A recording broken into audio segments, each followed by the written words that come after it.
Bueno, estimados estudiantes, estamos en la semana 6. Lo que corresponde hacer aquí es la actividad formativa, que consiste en determinar la renta líquida imponible en base a los antecedentes de la experiencia de aprendizaje 1, que es lo que se trabajó desde la semana 1 hasta la semana 3. Entonces ahora viene la continuación de eso, pero con lo tributario. Entonces, lo primero que hay que hacer es ir a buscar el resultado financiero. Eso lo encontramos en el estado de resultados.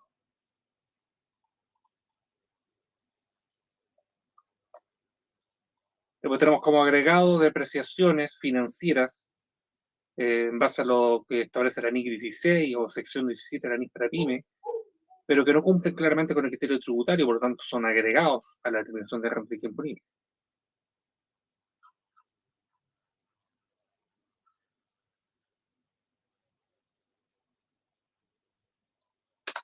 Producción,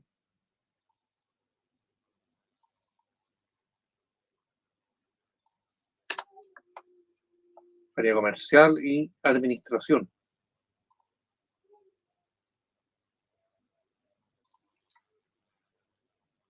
Después tenemos la pérdida por resultado de inversiones permanentes.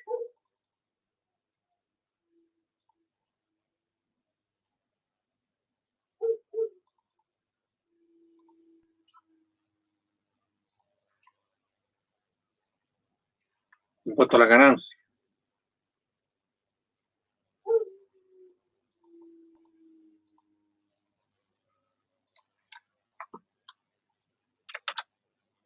Debemos agregar ese impuesto a la ganancia, impuesto a la renta, porque está sobre base financiera.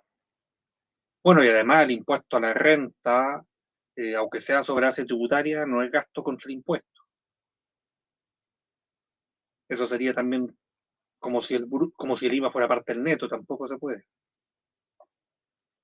Después tenemos las provisiones de incobrables, por obsolescencia de materias primas, de obsolescencia de productos terminados, provisión contingencia, provisión legal. Todas estas son provisiones que tienen relación con estimaciones o con gastos que no están pagados. Y como son estimaciones, desde el punto de vista tributario no cumple los requisitos del artículo 31 del impuesto a la renta, por lo tanto tenemos que agregarlo.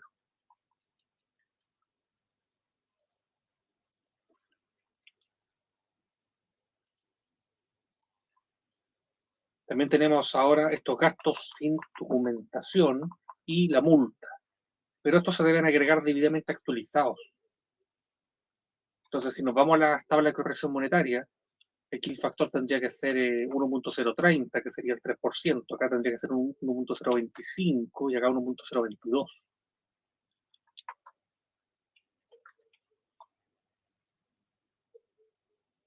Entonces deben agregar actualizados,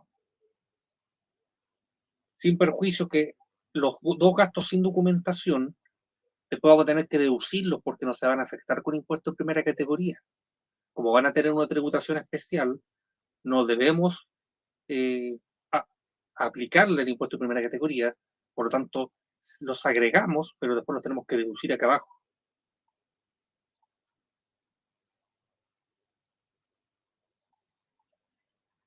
No tenemos la corrección monetaria del activo fijo, tributario. Eso no está contabilizado, pero la corrección monetaria del activo fijo tributario nos genera un aumento de un activo a valor tributario, y eso desde el punto de vista tributario es un ingreso tributario. Entonces debemos agregarlo. Porque tenemos que acordarnos que bajo el NIF no hay corrección monetaria en Chile, porque no es una economía hiperinflacionaria, por lo menos por ahora. Entonces tenemos corrección monetaria del activo fijo, el PPM, corrección monetaria del crédito SEMS. Después tenemos deducciones de utilidad en inversiones permanentes. Como ya pagó impuesto de primera categoría en la sociedad donde se generó, debemos deducirla. Después tenemos el impuesto diferido.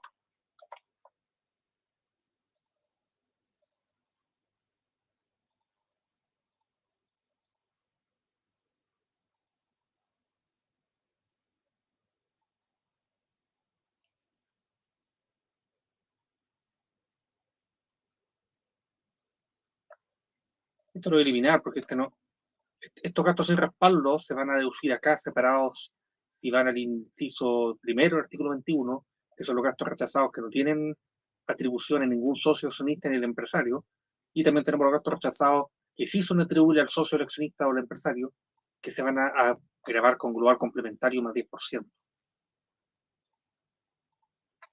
Después tenemos la corrección monetaria de capital propio tributario. Esa sí es gasto tributario y no está contabilizado, obviamente. Por lo tanto, la deducimos.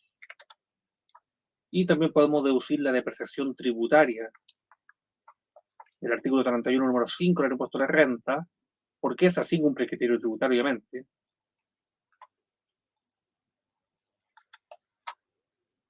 También tengo gastos sin respaldo, pero del inciso primero. Estos son los que no son atribuibles a ningún socio, ni accionista, ni a la empresa individual. Por lo tanto, serían los primeros.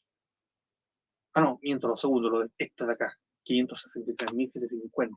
Y el otro sería el atribuible al socio, los 978.500. Luego, autosuma. Ay, aquí me equivoqué, son deducciones más negativas.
Ahora tenemos que ver que hayamos considerado todo lo que nos están pidiendo.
Sí, tenemos todo en regla.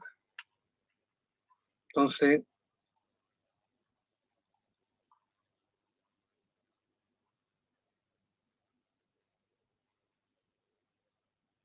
tenemos que ahora ver ahora si procede o no el beneficio del artículo 14 de trae. No podemos tener ingresos superiores a 100.000 UF. Entonces buscamos el valor de los UF del 2024.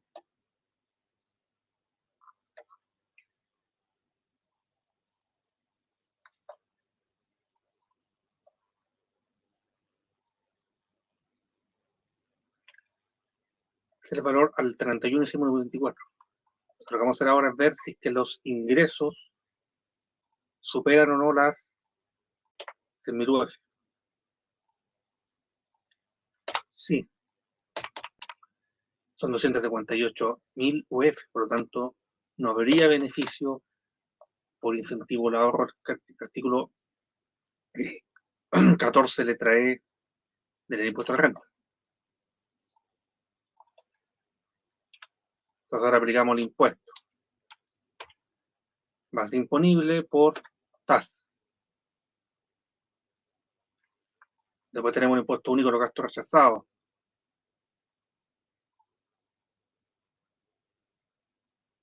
Son los gastos sin respaldo, pero que no son atribuibles a ningún socio.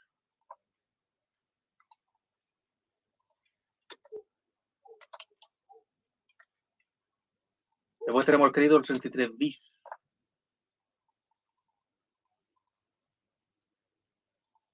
Se está aquí en el enunciado, 7.500.000.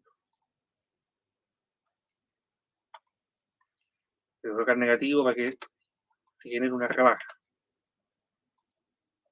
Después tenemos los PPM.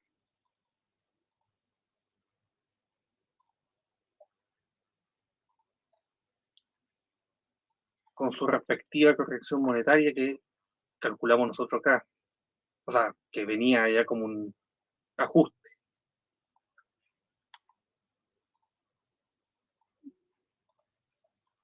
Crédito SEMSE, lo mismo.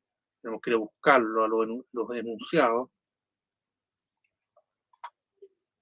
Y le agregamos la corrección monetaria.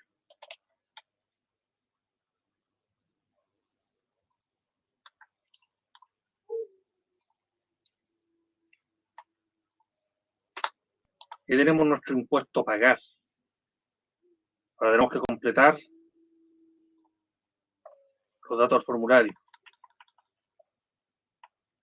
Aquí vamos a colocar la base imponible.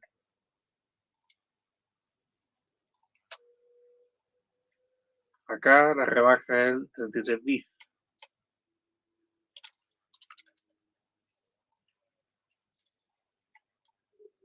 Entonces eso por la tasa más la rebaja. Después lo que está a efecto de gasto rechazado el 40. Que sería en este caso los 563.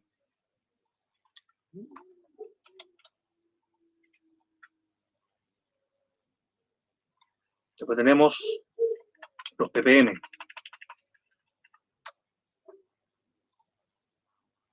El valor original más su corrección monetaria.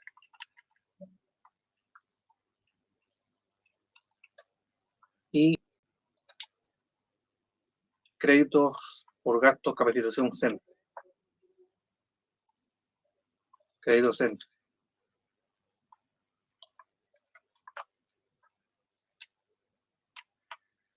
Y ahí tenemos el impuesto determinado en el formulario, y eso coincide con el impuesto que está acá. Así que por ese lado estaríamos cuadrados, estaríamos bien.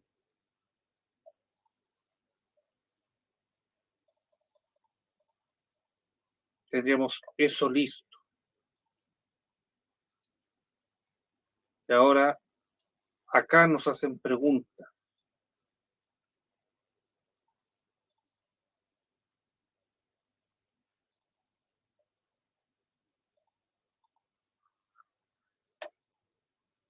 Identifica las obligaciones tributarias del contribuyente, clasificándolas en principales, tales como declaración, pago, emisión de documentos y accesorias, libro, declaraciones juradas.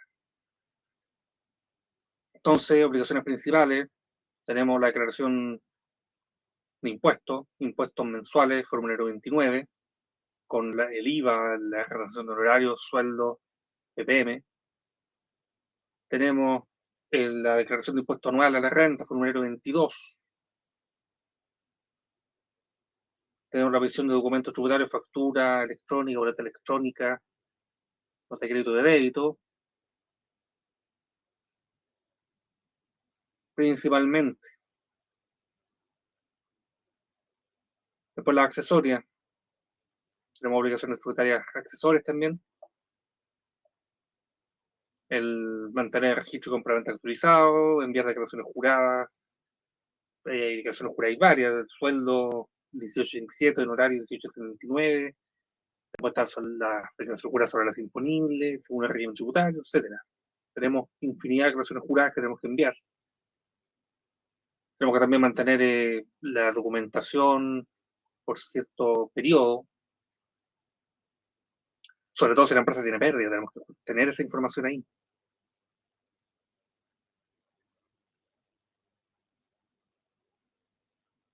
Mantener también cierta información actualizada, correo, domicilio tributario, si hay cambios del capital o cosas así, también hay que cambiarlo. Aunque si uno hace todo eso por empresa en un día, se hace automático igual. Eso básicamente.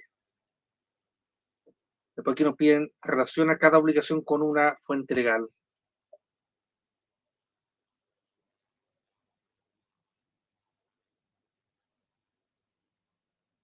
En cuanto a primera categoría, la actividad está en el artículo 20. En cuanto a la base imponible de primera categoría, tenemos el artículo 29 al 33 del impuesto a la renta, 29 de ingresos brutos, artículo 30 costo directo, 31 gasto necesario por fin de renta, 32 ajustes por corrección monetaria, 33 agregado de deducciones y el 41 corrección monetaria propiamente tal. Tenemos también los PPM regulados en el artículo 84 del impuesto a la renta.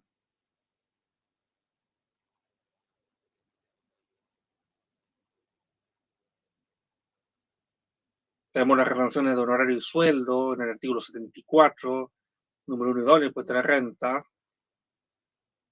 principalmente.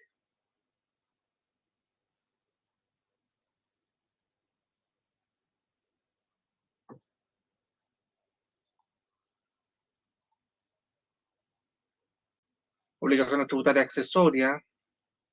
Bueno, ahí están las obligaciones juradas, conservar los documentos, la contabilidad. Tenemos base legal en el artículo 17 del Código Tributario y el 21, si mal no recuerdo, del Código Tributario, que hablaba de la contabilidad fidedigna también, que el peso de la prueba recae en el contribuyente y su medio de prueba la contabilidad. Algo así me recuerdo que decían los artículos. Eso no hablan sobre la contabilidad.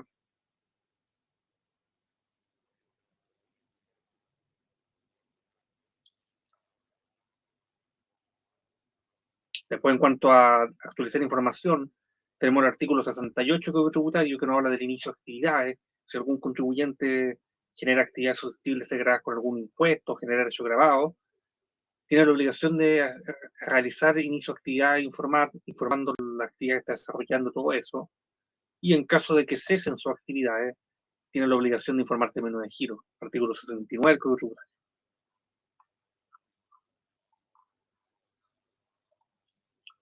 Y después que nos preguntan, justifica la relevancia del cumplimiento tributario, reflexionando sobre su rol para la gestión y las consecuencias de su cumplimiento. Bueno, en estos tiempos, mantener una salud tributaria buena implica tener un horizonte de funcionamiento mayor, o sea, una empresa que es saludable en términos tributarios, puede proyectarse en el tiempo, puede realizar estimaciones sobre sus resultados financieros sin sufrir tantas desviaciones entre el valor esperado y el valor real, porque si el tributario anda mal, vamos a empezar a tener multas, vamos a empezar a tener devoluciones que no vamos a obtener, una serie de externalidades negativas que van a terminar en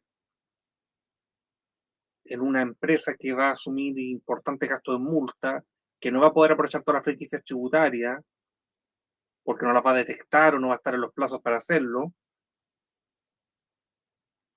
y eso genera un cierto nivel de riesgo o amenaza para la sostenibilidad de los resultados de la empresa en el largo plazo. Pensando en el largo plazo, lo tributario es fundamental, porque con eso reducimos riesgos, o sea, si lo tributario está bien, la empresa disminuye su riesgo de que algo salga distinto a lo esperado. Ya hace lo tributario un dolor de cabeza.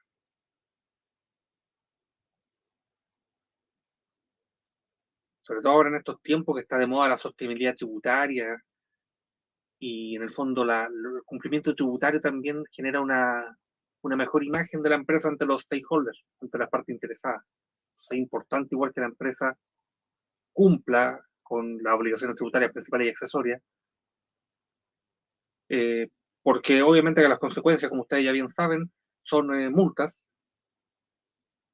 pero aparte que el incumplimiento o la falta de atención al aspecto tributario va a tener como consecuencia que dejemos de aprovechar franquicias tributarias. Si nos fijamos en el ejemplo que analizamos, la empresa aplicó 33 bis y aplicó franquicia por gastos de capacitación docente. Pero si la empresa no tuviese eso a la vista, habría pagado un impuesto mucho mayor. O sea, sí pagó una millonada de impuestos, pero habría sido peor si es que la empresa no hubiese considerado todas esas franquicias tributarias. Eso es como lo principal. Espero esto les sirva como un repaso de determinaciones tributarias de renta líquida imponible, que sea para refrescar la memoria un poco sobre la asignatura de taller de renta, sobre todo el primero, que se enfocaba más en la empresa, porque el segundo, por lo que me acuerdo, se preocupaba más de las rentas de las personas naturales con lo complementario. Y acordarse acá que los gastos rechazados, afecto a los incisos primero y tercero, se agregan, pero después se deducen, para no afectarlos con impuestos de primera categoría, porque van a tener una tributación especial, una tributación distinta. Entonces, igual es importante que se acuerde. ¿Y por qué no se aplicó los beneficios 14 letra E? Porque los ingresos de contribuyentes fueron mayores a 100.000 UF. Entonces no pudo aplicar el beneficio. Esto básicamente, pero les sirva y no tengan inconvenientes para desarrollar sus actividades formativas.